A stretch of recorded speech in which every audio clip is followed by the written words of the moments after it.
What is up, tea people? It's your boy. We are drinking some purple today. I am sick. We're talking about what teas to drink when you're sick. I was going to feature this tea to talk about Bulang, and because it was just released this morning on Quiche, gonna go ahead and wait for that. And unfortunately, it's all sold out, so I apologize about that, but wanted to at least talk about what I like to drink when I'm sick. I filmed this once and the audio was messed up, so apologies. It's going to be even shorter, hopefully, than that one. But you can see from the character of this tea, 2015 material. This is a Bulang Arbor Early Spring blend from Dayi, the purple. And it has, for me at least, the character of a really lovely, nice, very let me get in there. Not quite ready yet.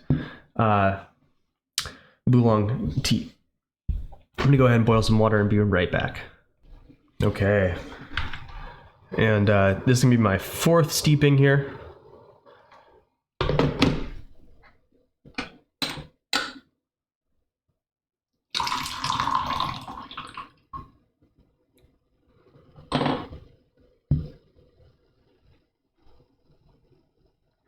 And you can see from the liqueur that we are still pretty early on in the development of this tea, still quite yellow.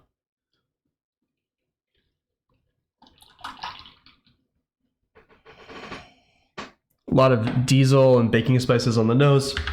This one for me has not hit that incense character. It has a little bit of the smokiness, but compared to a Double Lion or even the Yayan from Li Ming, this is one that is it's just not quite as strong, but it doesn't have as much of that sourness that you'd find something from like the Blue Peacock or the 502 Double Lion. And this one, it's just a Dayi tea. It's just easy to drink. So cheers.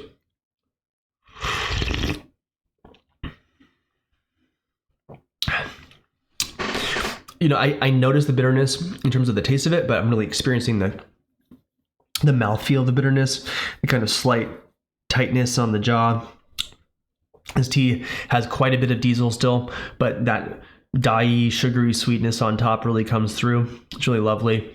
A tea that is certainly not ready yet for routine consumption for me, but a tea that already is tasting pretty dang good, and that I think is really going to improve quite a bit.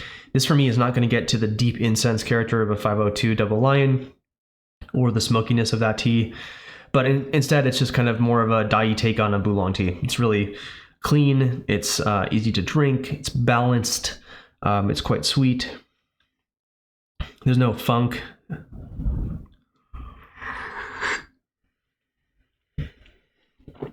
So a tea like a Bulang is a great tea for a day like today where I'm not feeling great, sinus cold.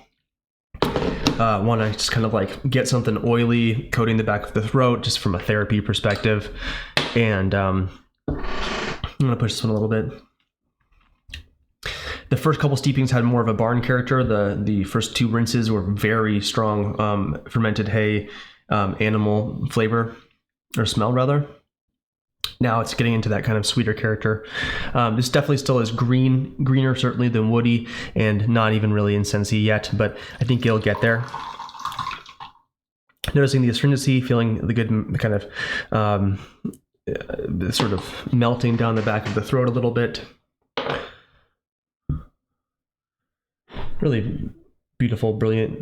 Getting a little bit oranger now compared to the first three steeps, which were a bit more yellow.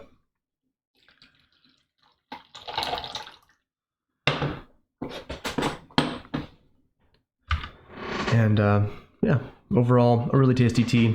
Days like today, I want something strong. I'm not afraid of bitterness. A tea that's not exquisite, not a prize tea by any stretch. And I also like to add variety, right? I'll probably follow up something like this with maybe a black tea, something chocolatey and earthy and different with umami, or maybe even like a sencha, something just gonna, that's gonna really create contrast so that I'm right in the bunny hill when it comes to the flavor experience of the tea. I don't want to be thinking, oh man, I really need to notice the subtle acorn, unprocessed March picked acorn, whatever. I mean, I don't know anything about acorns, but you know what I mean. Cheers.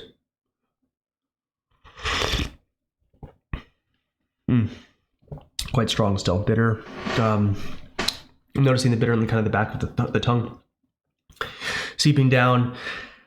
Good energy on this one. Feeling a little bit of kind of like energy almost shooting out of my eyebrows.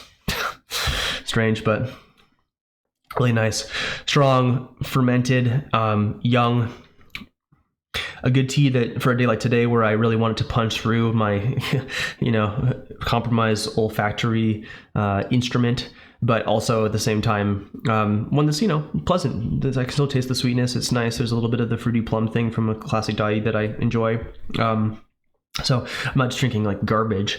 I also wouldn't be sampling teas today. Again, going to kind of old favorites. I like to drink just pitch black tar, ripes, and familiar faces, teas that I'm used to that I can kind of give up halfway through if I want. Things that I'm gonna not care too much how the tea day goes, honestly. But still enjoying myself. I was gonna say, ooh, feeling it in my nose, but that's just like sinus pressure.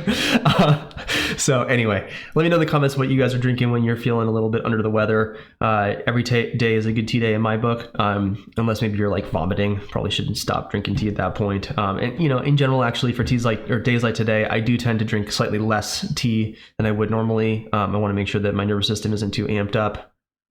Battery exhausted, and I'm not even going to get the battery going. I'm just right here now. What's up? So I'm going to leave it at that. Comment below. Let me know what you guys think about drinking for... Yeah, I can't even cohere a sentence together. That's how I'm feeling. So hope you guys are doing awesome today. Comment below about what tea you like to drink when you're sick. There, I said it. And until next time, peace, guys.